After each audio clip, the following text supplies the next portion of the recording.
First, thanks to the COGEN Europe for the invitation to deliver a keynote speech. In my presentation, I would like to put the discussions in the global context toward net zero. Last month, the IEA launched its flagship publication, the World Energy Outlook 2021. It explores where the world is currently heading and how we can keep the door open to 1.5 degrees Celsius, following the IEA's landmark net zero by 2050 roadmap. 5 years ago, the projection was for a steady rise in energy-related emissions out to 2050, as shown in the red line at the top of this slide.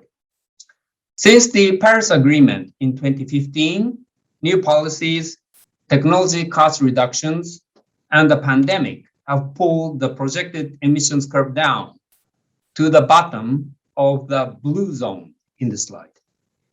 In the last month or so, in the last year or so, the countries accounting for up to 70% of global emissions have announced net zero or carbon neutrality targets. COP26 in Glasgow saw many countries having submitted new or updated 2030 NDCs. If fully implemented, these would lead to a substantial change in the emissions pathway, as shown by the bottom of the yellow zone in this chart. In the Rio 2021, this pathway is called APS, Announced Pledges Scenario. But there is still a substantial gap to the goals of the Paris Agreement. The announced pledges, the yellow zone, close only 20% of the gap between the steps, the bottom of the blue zone, and the net zero emission scenario, the bottom of the green zone in 2030, leaving an ambition gap of 14 gigaton at the time.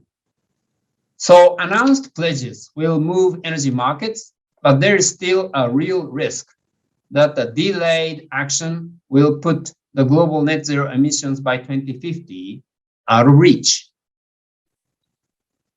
Now, let us see how the energy mix needs to change to achieve net zero by 2050. The IEA roadmap to global net zero emissions shows the need to a paradigm shift in energy supply and use. When we look at this kind of charts, we pay attention to the colored zones and wonder which color represents which energy sources. In fact, however, we should focus on what is not shown here. So energy efficiency, that is the first fuel and is critically important to decouple energy consumption from economic growth. In our roadmap for net zero by 2050, total energy demand decreases compared to today, while the global economy is more than twice as large as in 2020. Efficient energy end uses are a necessary condition to achieve much higher shares of clean energy supply in the future. Then we turn to what are shown in this chart. The roadmap calls for the paradigm shift from the current global energy system based on fossil fuels, supplying 80% of today's total primary energy, to net zero energy systems in which the renewable provide more than 2/3 of total energy generation.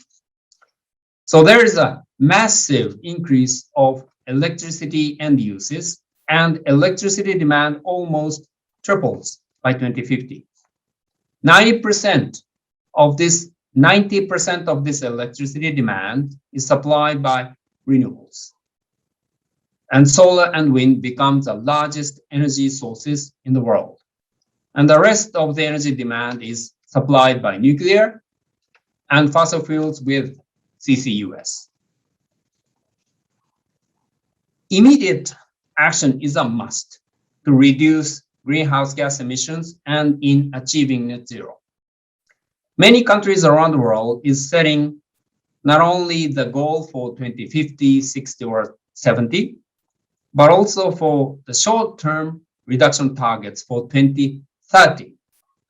IEA's net zero roadmap emphasizes the critical importance of immediate action in this decade and point out that the existing technologies like efficiency and renewables should take leading roles. As shown in the chart on the right, the energy efficiency, the first fuel, need to improve by the rate of 4% per year. This is about double the speed of efficiency improvements in the past decade. Recently, however, we are seeing some good progress in investments in buildings efficiency in Europe, supported by strong policy supports. Although technologies are there, much stronger policy supports and incentives need to be introduced quickly. Another group of existing technologies is renewables. Wind and solar PV continued increase even in 2020, when all other energy sources declined due to the COVID-19 pandemic. The amount of annual additions in renewable capacity was all-time high in 2020. But by 2030, this needs to quadruple with more than 1 terawatts of wind and solar additions.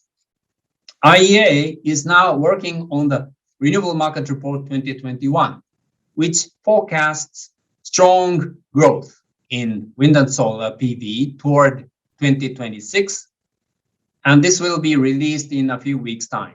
But it would require much stronger policy measures to achieve the growth shown in this chart. Now, it is not only about adding new energy sources like renewables, but what to do with the existing legacy energy assets that is important. The coal-fired power plants are responsible for more than 1/4 of global CO2 emissions, and therefore became one of the hottest topics debated in the COP26 in Glasgow.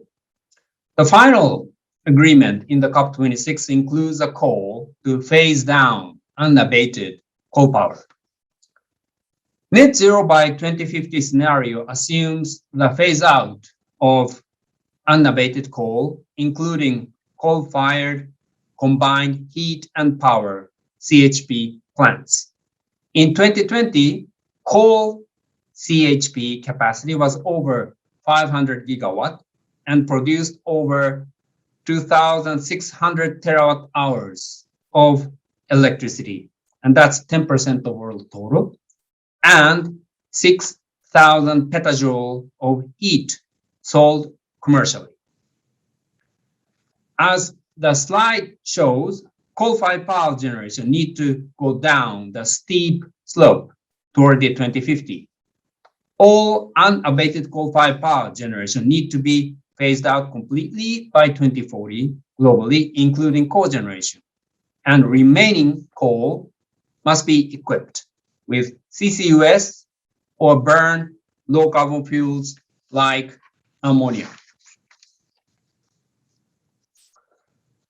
The commercial heat production would need to shift primarily to renewables, which contribute both directly and indirectly through the production of electricity and hydrogen that is later used to produce heat. This graph shows different fuel shares in total energy use in selected applications in the net zero by 2050 scenario, notably for heat in buildings and industry. Direct renewables are shown in dark green and indirect renewables in light green. Indirect renewables include the electricity and district heat produced by renewables. Other low carbon in yellow is from nuclear power facilities equipped with CCUS, and low carbon hydrogen and hydrogen-based fuels.